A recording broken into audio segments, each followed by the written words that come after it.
네, 청취자 여러분과 함께하는 심층 분석 시간입니다. 이번에 보내주신 자료 묶음을 보니까 주제가 구약 성경의 여호수아서네요. 네, 맞습니다.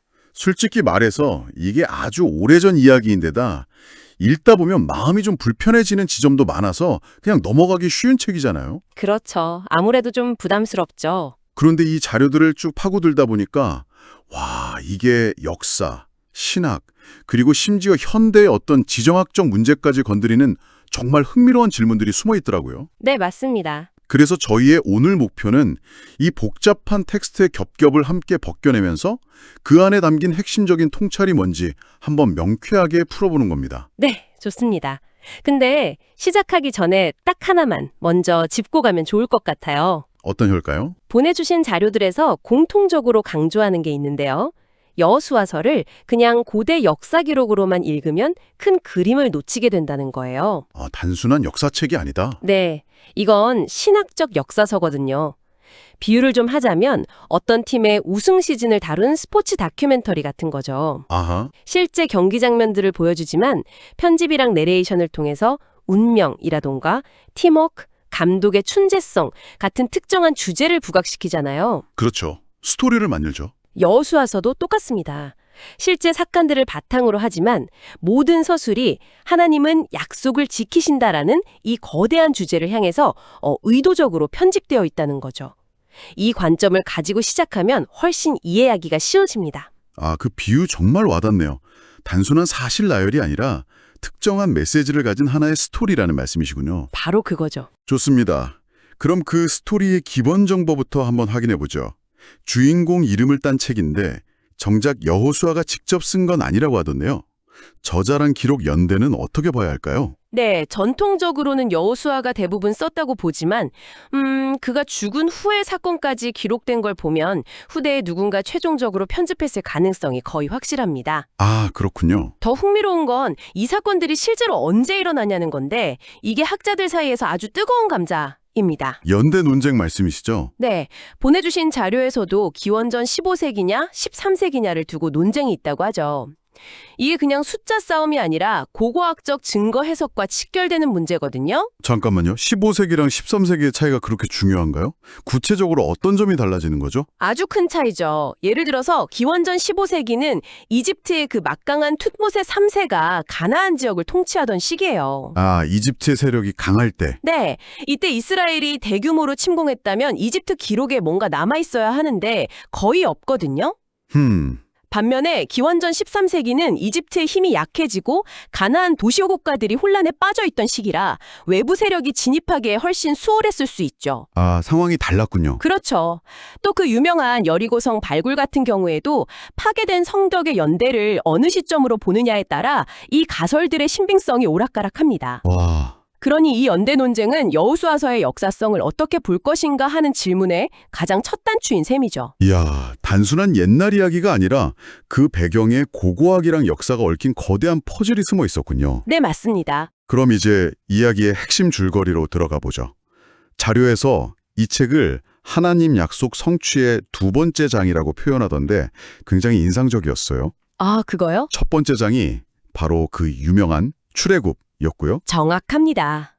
모세가 이끌었던 1세대, 그러니까 출애굽 1세대는 약속의 땅을 눈앞에 두고도 불신 때문에 들어가지 못하고 광야에서 생을 마감하잖아요. 네, 그렇죠. 여호수아서는 그들의 자녀 세대, 즉 광야에서 태어난 2세대가 새로운 리더 여호수아와 함께 마침내 그 약속을 성취하는 이야기입니다. 아, 그래서 책 전체를 관통하는 핵심 정서는 드디어라는 성취감과 과연이라는 긴장감이죠. 드디어, 그리고 과연. 네. 수백 년 전 조상 아브라함에게 주어졌던 그 막연했던 약속이 이제 현실이 되는 극적인 순간을 포착하고 있는 겁니다. 이것이 바로 이 책의 동력이에요. 알겠습니다. 약속 성취의 이야기. 그런데 그 성취의 방식이 바로 정복이라는 거잖아요. 네. 이 단어 자체가 굉장히 강하게 들리는데 보내주신 자료들을 보면 현대학자들은 이 정복의 실제 모습에 대해서 여러 다른 그림을 그리고 있더군요. 맞아요. 우리가 흔히 상상하는 것처럼 전면적인 단 하나의 거대한 전쟁은 아니었을 수도 있다. 이런 거죠. 네. 바로 그 지점에서 아주 흥미로운 학문적 논쟁이 펼쳐집니다. 물론 여호수아서 본문 자체의 묘사는 아주 명확해요. 본문은 어떻게 말하나요? 하나님의 기적적인 도움으로 요단강을 건너고 여리고와 아이성을 무너뜨리는 등 뭐랄까 신속하고 결정적인 군사작전이 연이어 성공하는 것처럼 그려지죠. 이걸 보통 전면적 정복 모델이라고 부릅니다. 그게 우리가 보통 알고 있는 이야기고요. 그런데 다른 가설들은 뭔가요? 자료에 나온 것처럼 크게 두 가지 대안 모델이 있습니다. 하나는 점진적 정착 모델이에요. 점진적 정착. 이건 대규모 전쟁보다는 이스라엘 백성이 가나안의 산악지대처럼 인구가 희박한 지역에 먼저 평화롭게 스며들듯 정착하고 오랜 시간에 걸쳐서 서서히 영향력을 확대해 나갔다는 가설입니다. 아하. 다른 하나는 더 급진적인데 사회혁명 모델입니다. 사회혁명 모델이요? 네, 이건 아예 외부로부터의 침략이 없었다고 봐요. 대신 가나안 도시 국가들의 압제에 시달리던 하층민과 농민들이 야훼라는 새로운 신이 해망을 가져다 준다는 신앙을 받아들이고 내부에서 봉기를 일으켜서 스스로 사회를 뒤집었다는 주장입니다. 와, 외부의 침략 전쟁이 아니라 내부의 사회혁명이라니. 이건 정말 완전히 다른 이야기네요. 그렇죠. 관점이 완전히 다르죠. 그런데 이런 모델들은 그냥 상상인가요? 아니면 어떤 근거를 가지고 있는 건가요? 솔직히 듣기에는 좀 더 편안한 이야기 같아서 현대학자들이 불편한 폭력의 역사를 어떻게든 순화시키려는 시도처럼 들리기도 하거든요. 아주 날카로운 지적이세요. 실제로 그런 비판도 있습니다. 하지만 각 모델 나름의 근거는 있어요. 아, 근거가 있군요. 예를 들어 점진적 정착 모델은 여호수아서 바로 다음 책인 사사기를 보면 아직도 가나안 족속이 많이 남아 이스라엘과 섞여 사는 모습이 나오거든요. 아, 맞아요. 사사기에 그런 내용이 있죠. 이걸 근거로 정복이 한 번에 끝나지 않았다고 보는 거죠. 사회혁명 모델은 당시 가나안 도시 문화에 대한 불만을 보여주는 고고학적 증거나 초기 이스라엘 문화가 화려한 도시 문화보다는 소박한 농경 문화에 가깝다는 점 등을 근거로 삼습니다. 하지만 말씀하신 것처럼 여호수아서 본문 자체는 이런 모델들을 전혀 지지하지 않아요. 오히려 신적인 명령에 따른 군사적 정복이라는 서사를 아주 강력하게 밀어붙이죠. 여기서 성경 기록과 현대 역사학의 재구성 사이에 팽팽한 긴장감이 생기는 겁니다. 그렇군요. 어느 한쪽이 맞다고 결론 내리기보다는 여러 해석의 가능성이 얽혀있는 복잡한 문제로 이해하겠네요. 네, 그게 더 정확한 접근일 겁니다. 자, 그럼 이제 이 책에서 가장 다루기 어렵고 솔직히 말해 가장 논쟁적인 부분으로 넘어가 봐야겠습니다. 네, 드디어 올 것이 왔네요. 바로 가나안 족속을 완전히 멸망시키라는 헤렘 명령입니다. 보내주신 자료에서도 이걸 어려운 신학적 문제라고 표현하는데요. 현대인의 관점에서 보면 이건 대량 학살 명령과 다름없잖아요. 맞습니다. 이 끔찍한 명령을 대체 어떻게 이해해야 할까요? 책 자체는 이걸 어떻게 정당화하고 있나요? 핵심적인 질문이자 여호수아서를 읽는 모든 이들이 부딪히는 가장 큰 장벽이죠. 자료에서 정리한 것처럼 본문의 세계관 안에서 이 헤렘, 즉 완전한 진멸 명령은 세 가지 신학적 논리로 정당화됩니다. 세 가지 논리요? 네, 이걸 하나씩 차근차근 살펴볼 필요가 있어요. 첫 번째 논리는 하나님의 절대 주권입니다. 주권. 창조주로서 하나님이 온 세상의 주인이시며 따라서 특정 땅을 한 민족에게서 거두어 다른 민족에게 줄 권리가 있다는 사상이에요. 이건 인간의 소유권 개념을 넘어서는 어떤 신적인 권위에 대한 주장인 거죠. 모든 땅의 소유주가 하나님이니까 세입자를 바꿀 권리도 있다. 뭐 이런 식의 논리군요. 굉장히 절대적이네요. 그렇죠. 그리고 두 번째 논리는 이 명령이 무차별적인 폭력이 아니라 하나님의 거룩한 심판이라는 겁니다. 심판이다. 네, 자료에서도 지적하다시 당시 가나안 문화에는 현대적 관점으로도 용납하기 힘든 극심한 종교적, 도덕적 타락이 만연했다고 봐요. 예를 들면 어떤 것들이죠? 예를 들어 자녀를 불에 태워서 신에게 바치는 인신 제사나 신전에서의 제의적 매춘 같은 관습들이죠. 아, 본문은 헤렘 명령을 이런 죄악에 대한 하나님의 오란 심판이 마침내 집행되는 과정으로 묘사합니다. 이스라엘은 그 심판의 도구로 사용된 것이고요. 마지막 세 번째 이유가 어쩌면 가장 중요해 보이던데요. 바로 이스라엘의 거룩함을 보존하기 위한 조치라는 설명이었죠. 네, 아마 본문이 가장 강조하는 이유일 겁니다. 신생국가인 이스라엘이 주변에 강력하고 매력적인 가나안 종교 문화에 동화되는 것을 막기 위한 극단적인 예방 조치였다는 설명이죠. 일종의 방어책이군요. 네.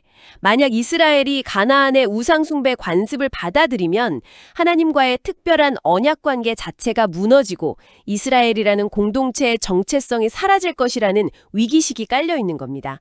일종의 영적 방역 조치라고 할 수 있겠죠. 영적 방역, 살아남기 위한 처절한 선택이었다는 뉘앙스입니다. 공동체 정체성과 신앙을 지키기 위한 극단적인 조치.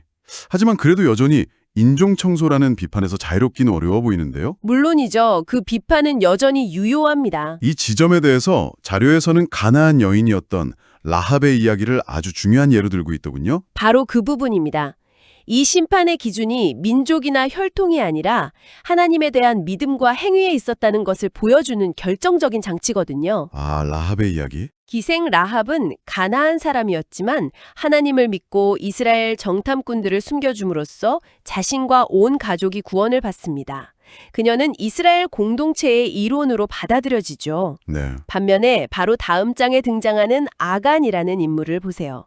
아간. 그는 혈통상 완벽한 이스라엘 사람이었지만 진멸 명령을 어기고 전리품을 몰래 훔쳤다가 온 가족과 함께 가나안 족속과 똑같은 헤렘의 심판을 받습니다. 와, 그 대비가 정말 극적이네요. 가나안 사람은 구원받고 이스라엘 사람은 심판받고. 그렇죠. 결국 이 이야기는 누가 진짜 이스라엘 사람이냐는 질문을 던지는 거군요. 핏줄이 아니라 하나님의 명령에 순종하는 사람이 진짜 백성이라는 메시지를 담고 있는 셈이네요. 정확합니다. 라합과 아간의 이야기는 이 거룩한 전쟁의 성격이 인종적 청소가 아니라 신앙적 정체성 확립에 초점이 맞춰져 있음을 보여주는 강력한 내러티브 장치입니다. 물론 이것이 현대적 윤리 감각의 모든 질문에 답을 주지는 못하지만 적어도 본문이 스스로를 어떻게 변호하고 있는지를 이해하는 데 아주 중요한 열쇠가 됩니다. 좋습니다. 저자 논쟁부터 정복 모델, 그리고 가장 어려운 헤렘 문제까지 이제 이 모든 조각들을 모아서 큰 그림을 볼 시간인 것 같습니다. 네. 이 오래된 책이 오늘을 사는 우리에게 궁극적으로 무엇을 말하고 있을까요? 자료에서 요약한 여러 핵심 주제들을 종합해 본다면 우리가 꼭 기억해야 할 메시지는 무엇일까요? 이 모든 논의를 꿰뚫는 하나의 키워드를 꼽으려면 저는 신실함이라고 생각합니다. 신실함. 여호수아서는 약속에 대한 하나님의 신실함, 그리고 그 약속에 응답해야 하는 백성의 신실함이라는 두 축을 중심으로 돌아가는 책이에요. 아, 양쪽의 신실함이군요. 무엇인지, 그리고 약속의 땅이라는 것이 단순히 부동산의 개념을 넘어 어떤 영적인 의미를 갖는지 깊이 생각하게 만들죠. 네.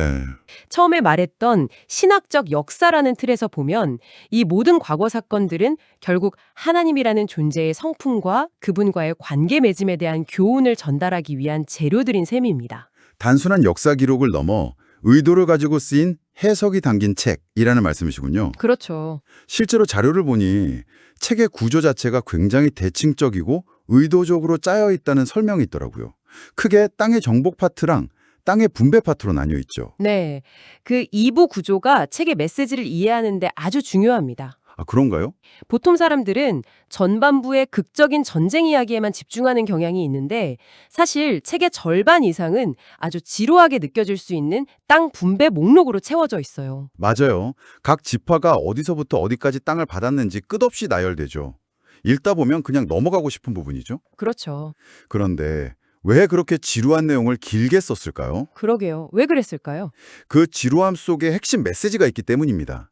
전반부, 즉 정복 이야기가 약속을 쟁취하는 과정을 보여준다면 후반부 분배 이야기는 그 약속을 누리고 살아가는 과정의 시작을 보여줍니다. 아, 전쟁의 흥분은 잠시고 진짜 도전은 분배받은 땅에서 하나님의 백성답게 살아가는 그 일상에 있다는 걸 암시하죠. 와. 즉 정복이라는 이벤트보다 유산을 지키며 살아가는 삶이 더 중요하다는 겁니다.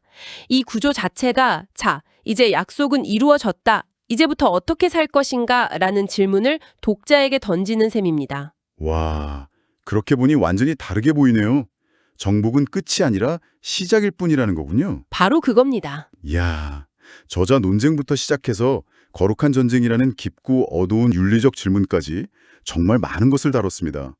확실히 여호수아서는 가볍게 훑고 지나갈 책이 아니라 진지하게 씨름하며 읽어야 할 아주 복합적인 텍스트인 것 같습니다. 네, 바로 그 지점에서 청취자분께서 앞으로 더 깊이 생각해 보실 만한 마지막 질문이 하나 생겨나는 것 같습니다. 오, 어떤 질문이죠? 이 책은 땅과 민족 그리고 신의 명령이라는 세 가지가 아주 긴밀하게 얽혀 있던 고대의 세계관을 적나라하게 보여줍니다. 네. 그렇다면 선택된 민족이나 약속의 땅과 같은 이런 고대의 개념들이 오늘날 우리가 살아가는 다원화된 글로벌 시대의 국가, 국경, 그리고 신앙에 대한 이해와는 어떻게 연결될 수 있을까요?